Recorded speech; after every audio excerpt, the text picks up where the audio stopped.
Syederalun, Andi Arief yang juga Kepala Bapilu DPP Demokrat mengunggah foto Anies Baswedan bertemu dengan 3 ketua umum partai politik yang tengah menjajaki koalisi menghadapi Pilpres 2024. Terlihat dalam postingan itu, Anies Baswedan tengah bersama Ketua Umum Demokrat Agus Harimurti Yudhoyono, Ketua Umum PKS Ahmad Syeku, Ketua Umum Nasdem Surya Paloh, serta mantan Wakil Presiden Republik Indonesia Yusuf Kala. Andi mengatakan momen tersebut diambil di acara pernikahan anak dari kader Partai Nasdem Sugeng Prawoto. Adapun perhelatan tersebut berlangsung pada Minggu malam 18 September 2022. Diketahui Partai Demokrat, PKS, dan Nasdem tengah menjajaki kemungkinan berkoalisi menghadapi Pilpres 2024 mendatang.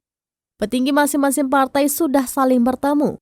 3 partai tersebut juga menyambut Anies Baswedan ketika menyatakan siap menjadi calon presiden di Pilpres 2024 mendatang.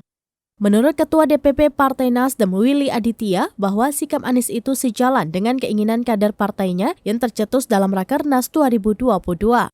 Dalam Rakernas itu, nama Anies menjadi salah satu dari 3 nama bakal capres yang berpeluang diusung Nasdem di Pilpres 2024.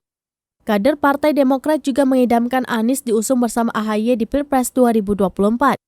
DPD Demokrat DKI Jakarta berharap DPD mengutamakan Anies dan AHY untuk diusung di Pilpres mendatang.